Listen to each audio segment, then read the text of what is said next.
यही रात अंतिम, यही रात भारी, ये तो सुना होगा आपने। लेकिन मध्य प्रदेश विधानसभा चुनाव में वोटिंग के बाद आखिर जनता ने किसके लिए किस्मत के दरवाजे खोले हैं, अब से कुछ ही घंटों बाद ये पता चल जाएगा। यानी जनमत की असल तस्वीर साफ होने की घड़ी अब तो आ गई है।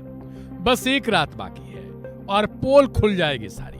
सुबह का सूरज उगने के साथ शाम ढलते प्रदेश के कुल 5.6 करोड़ मतदाता जनादेश की साक्षी बन जाएंगे। इसके एक दिन पहले की रात 5 साल के 1825 रातों से बेहद अलग है।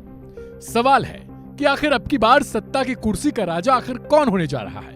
क्या शिवराज सिंह चौहान एक बार फिर से लाडली बहनों के सहारे सिंहासन पर विराजमान होंगे, या फिर कमलनाथ अपने वायदों और इरादों के साथ मुकुट धारण करेंगे? हालांकि एग्जिट पोल के आंकड़ों के हिसाब से मामला टक्कर का है, लेकिन कहते हैं जरूरी नहीं होता कि एग्जिट पोल एग्जैक्ट पोल हो जाए।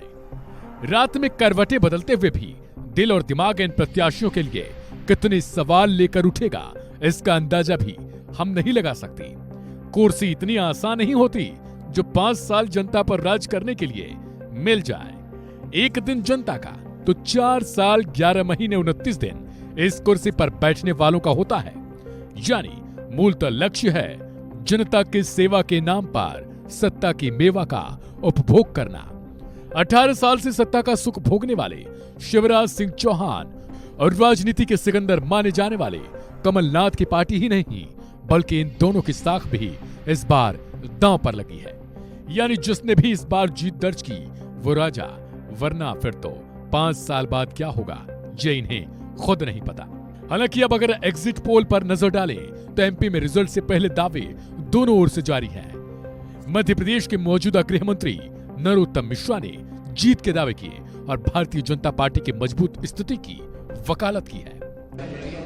कांग्रेस एग्जिट पोल आने के बाद में सवाल खड़े कर रही है। वो कह रही है कि एग्जिट पोल अभी और कल तक रुक जाओ, कल से ईवीएम पे सवाल खड़े होंगे।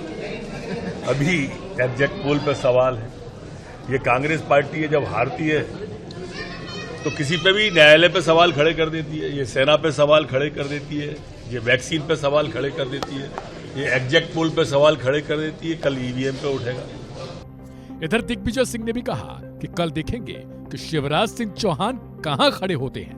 सर, खासतौर से माना जा रहा है कि खरीद फरोख्त को लेकर सेंधमारी बीजेपी कर सकती है, इसको लेकर कांग्रेस की तैयारी कुछ? हमारी पूरी तैयारी है।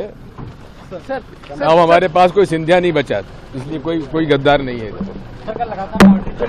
ऐसे में देखना बेहद दिलचस्प होगा जो एग्जिट पोल बीजेपी की मजबूत स्थिति के दावे कर रहे हैं, उनके आंकड़े कल वास्तव में जमीन पर होते हैं या फिर धराशायी हो जाते हैं। इस खबर में फिलहाल इतना ही। बाकी की अहम और ताजा अपडेट्स के लिए सब्सक्राइब करें वन इंडिया हिंदी।